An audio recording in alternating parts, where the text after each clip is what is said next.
नमस्कार and I welcome you all to podium classes. मेरा नाम है पवन केसरवानी और आज हम पढ़ने जा रहे हैं यूपी डीएलएड सेकंड सेमेस्टर के मैथ्स के पहले टॉपिक 3 अंकों तक की संख्याओं का लस एवं मस ज्ञात करना, दोनों विधियों से, भाग विधि और अभाज्य गुणनखंड विधि से। ठीक है, तो ये जानने से पहले हमको ये जान लेना चाहिए कि लस और मस क्या होता है। तो लस यानी कि लघुत्तम समापवर्त्य, जिसे हम शॉर्ट में लस भी बोलते हैं, और इसी को अंग्रेजी में क्या बोलते हैं, लीस्ट कॉमन मल्टीपल।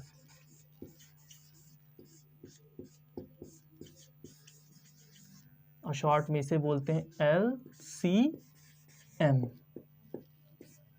ठीक है, तो लघुत्तम समापवर्त्य क्या होता है? लस लघुत्तम, लघुत्तम का मतलब होता है सबसे छोटा। समापवर्त्य जो है दो शब्दों से मिलकर बना है, समान और अपवर्त्य। समान मतलब कि जो कॉमन हो, और अपवर्त्य मतलब जो मल्टीपल हो। ठीक है, तो लघुत्तम समापवर्त्य वह संख्या होती है जो दी गई संख्याओं से पूरी तरह विभाजित हो जाती है। ठीक है, तो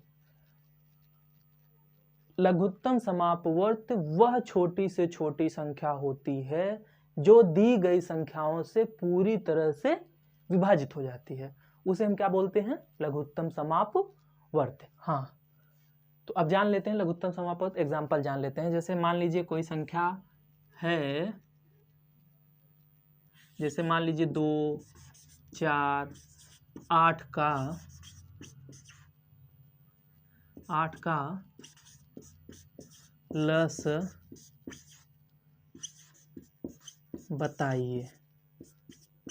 ठीक है, तो अब ऐसी संख्या ढूंढनी है जो इन तीनों से कट जाए, 2, 4 और 8 से कट जाए। हमें ऐसी संख्या ढूंढनी है, वो भी छोटी से छोटी। तब हमारे दिमाग में आ रहा है 8 भी ऐसी संख्या है जो कट जाएगा। 2 दूनी 4, 2 तिहाई 6, 2 चौको 8, 4 एकम 4, 4 दूनी 8, 8 के 8, 8 8 एकम 8, कटी जा रही है संख्या। अब कोई कहेगा नहीं 16 भी है, 16 भी तो ये तीनों से कट जा रहा है, 2 गुण 16, 4 चौ 16, 8 दूनी 16, कट जा रहा है। लेकिन लघुत्तम समापवर्त्य वो संख्या होती है जो छोटी से छोटी हो। अब 16 से पहले भी एक संख्या हमें मिल गई ना, 8। 16 से पहले हमें एक संख्या 8 मिल गई जो इन तीनों से कटी जा रही है, तो फिर हमारा लघुत्तम समापवर्त्य क्या होगा? 8 होगा। तो ये होता है लस, किसे कहते हैं। इसे निकालना हम बताएंगे, चलिए हम निकालना बता देते हैं। ठीक है, तो इसे निकाला कैसे जाता है? लघुत्तम समापवर्त्य निकालने की 2 विधियां होती हैं। पहली होती है भाग विधि, दूसरी होती है गुणनखंड विधि। ठीक है, पहली होती है भाग विधि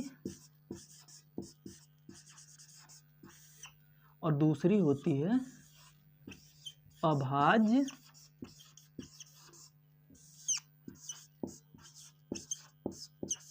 गुणनखंड विधि।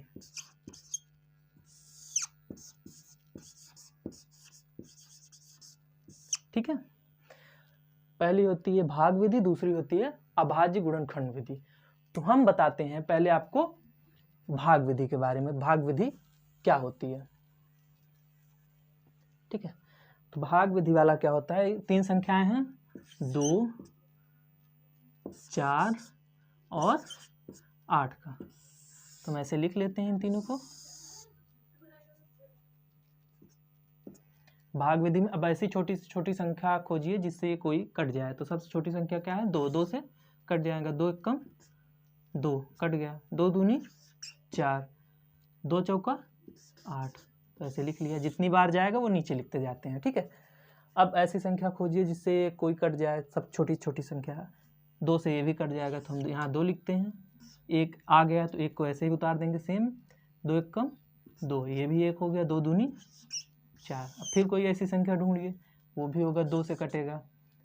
एक जो जो एक हो गया उसका काम खत्म, ठीक है। तो एक को हम वैसे एज इट इज उतार लेंगे, एक एक उतार लिए, 2 एकम 2, ये भी एक आ गया, यानी कि हमारा भाग विधि से कंप्लीट हो गया। अब ल स बराबर लिखेंगे, ल स बराबर 2 गुणे 2 गुणे 2, 2 गुणे 2 गुणे 2, तो ल स हमारा कितना है, 2 दूनी 4 दूनी 8, 8 आ गया हमारा प्लस, ठीक है।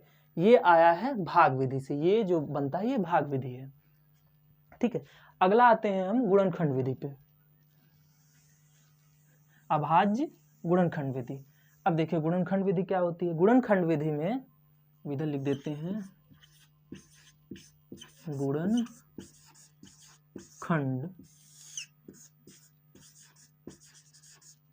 विधि। गुणनखंड विधि में क्या होता है, एक एक को तोड़कर अलग अलग उसका गुणनखंड बनाया जाता है, फिर उसमें से निकाला जाता है लहसुन। तो चलिए 2 का गुणनखंड करिए, 1 गुणे 2, बस 2 एकम 2। 4 का गुणनखंड 1 गुणे 2, 1 दूनी 2 दूनी 4। 8 का गुणनखंड 1 गुणे 2 गुणे 2 गुणे 2, 1 दूनी 2 दूनी 4 दूनी 8। अब ये तो मैंने मन में निकाल लिया, बाई चांस आपको नहीं आ रहा है मन में निकालना तो आप इसको भाग विधि से निकाल सकते हैं अलग अलग एक एक का। जैसे देखिए मैंने 8 का निकाला, ठीक है, 8 का मान लेते हैं, निकाल लेते हैं। कैसे ये आया आपको जैसे नहीं मालूम है मन में निकालना, तो आप ऐसे निकाल सकते हैं। जैसे देखिए सबसे छोटी संख्या जिससे 8 कट जाए, 1 से तो ऑब्वियस बात है सब संख्या कट जाती हैं, तो 1 तो लेना नहीं है, उससे ऊपर 2 ही लेना होता है, ठीक है। तो 2 लेते हैं, तो 2 से संख्या का 8 कट जाएगी, हाँ कट जाएगी। 2 2 चौका 8, फिर अब कौन सी संख्या लें, 2 से ये कट जाएगा, हाँ कट जा रहा है, फिर 2 ले लेते हैं, 2 दूनी 4, फिर 2 ले लेते हैं, 2 एकम 2, फिर आया ना 2 गुणे 2 गुणे 2, और उसमें सबके गुणे में 1 लगाना चाहिए, ठीक है। क्योंकि कभी कभी क्या होता है ना, जैसे म से ज्ञात करते टाइम जब कोई नहीं मिलता तो फिर एक ही उसका म से हो जाता है, इसलिए हमें 1 जरूर लगाना चाहिए गुणनखंड में। अब देख लेते हैं, अब लिखते हैं ल स बराबर, तीनों में कॉमन क्या है, 1 है ना, तो जो चीज़ कॉमन है उसको सिर्फ एक बार लिखनी है, तो 1 कॉमन है तो सिर्फ इसे एक बार लिखेंगे। फिर गुणे 2 कॉमन है यहाँ पे यहाँ पे यहाँ पे, तीनों जगह 2 है तो एक बार 2 लिख लेंगे। फिर उसके बाद ये 2 कॉमन है तो गुणे 2, इसको जो जो चीज़ें कॉमन है उसको एक बार ही लिखेंगे। तो ये कॉमन है तो इसको एक बार लिख लिए। अब इसके बाद बचा है गुणा 2, तो जो गुणा 2 बचा है, जो बचा है उसको भी एक बार लिख लेते हैं। अब क्या आ गया, 1 दूनी 2 दूनी 4 दूनी 8, इसका लसक आ गया 8 आ गया, ठीक है। तो ये आ गया किस विधि से, गुणनखंड विधि से, ठीक है। अब अगला देखते हैं म स। म स क्या होता है, म स महत्तम समापवर्तक, इसे मैस भी बोलते हैं और अंग्रेजी में बोलते हैं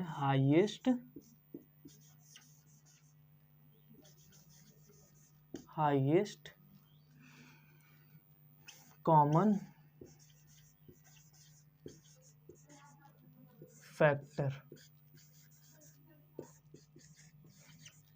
HCF, HC और F, हाईएस्ट कॉमन फैक्टर, ठीक है।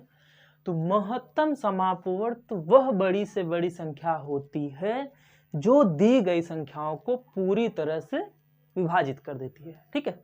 लघुत्तम समापवर्त क्या होती थी, वह छोटी से छोटी संख्या जो दी गई संख्याओं से विभाजित होती थी।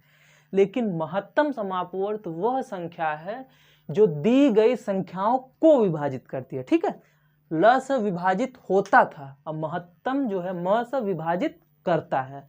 ल स सबसे छोटी संख्या होती थी जो विभाजित होती थी, और म स सबसे बड़ी संख्या होती है जो विभाजित करती है। ठीक है, मान लो वही हम एग्जाम्पल लेते हैं, वही क्वेश्चन लेते हैं। 2, 4, 8 का म स बताइए, म स बताइए। 2, 4, 8 का म स, तो म स की भी दो विधियां होती हैं, भाग विधि और गुणनखंड विधि। हम पहले बताते हैं भाग विधि।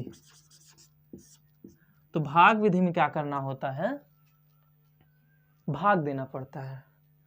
जैसे देखिए यहाँ 3 संख्या है, तो पहले हम 2 सीरियल से चलते हैं, मतलब छोटे से बड़े की ओर चलते हैं। तो सबसे छोटी संख्या क्या है, 2, तो हमने 2 इधर ले लिया भाजक की जगह पर, और 4 में भाग देंगे, 2 से 4 में भाग देंगे उससे बड़ी वाली संख्या में। ठीक है, तो 2 दूना 4, कट गया, कुछ नहीं बचा।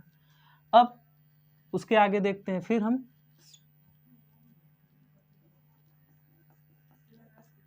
फिर हम 2 से 8 में भाग देते हैं, 2 से 8 में भाग देंगे, 2 चौका 8, ये भी कट गया। यानी कि 2 ऐसी संख्या है जिससे ये और ये दोनों कटी जा रही हैं, मतलब 2 ऐसी संख्या है जिससे 4 और 8 दोनों कटे जा रहे हैं।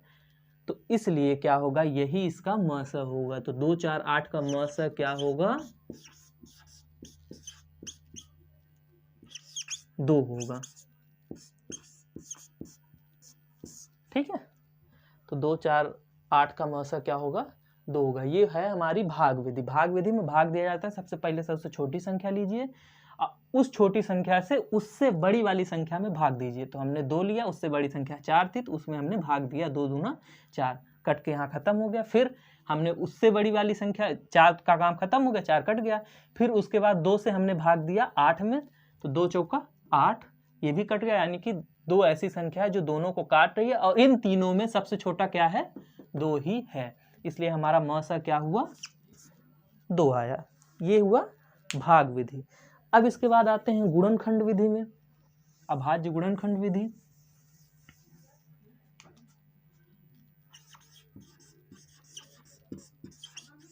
अभाज्य गुणनखंड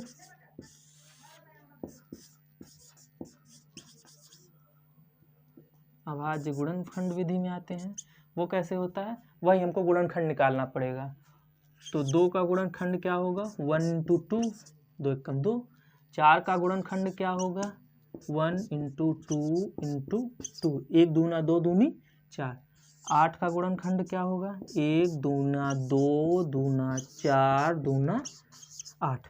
अब इसका गुणनखंड निकालना मैंने पहले वाले में ही, लैसा वाले में ही बता दिया था कि 8 का गुणनखंड कैसे निकाला जाएगा। फिर से एक बार बता देते हैं। 8 है यहाँ पे, इसको सबसे छोटी संख्या ऐसी ढूंढिए जिससे 8 कट जाए। तो 1 से तो सब कट जाती है, 1 से करने का कोई मतलब नहीं है। उसके बाद क्या आएगा, 2, तो 2 चौका 8, यहाँ आया 4, 4 को ऐसी छोटी छोटी संख्या करिए जिससे कट जाए, 2 ही है।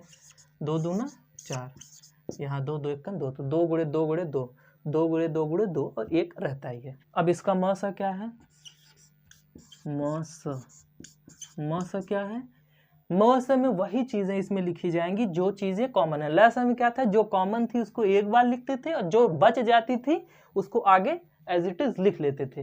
लेकिन म स में क्या होता है, जो संख्याएं कॉमन है सिर्फ वही लिखी जाएंगी, वही म स होता है। तो इसमें कॉमन क्या है, 1 कॉमन है, तो 1 लिख लिया, 1 गुणा 2 यहाँ भी है, यहाँ भी है, यहाँ भी है, तो 2 कॉमन है तो 2 लिख लिया। उसके बाद खत्म, क्योंकि ऊपर कुछ नहीं है, तो सीधे यही म स होगा। म स बराबर 1 दूना 2, 2, यही हो जाएगा म स। तो आज हमने आपको क्या बताया, ल स बताया, ल स क्या होता है, और म स बताया, म स क्या होता है। धन्यवाद।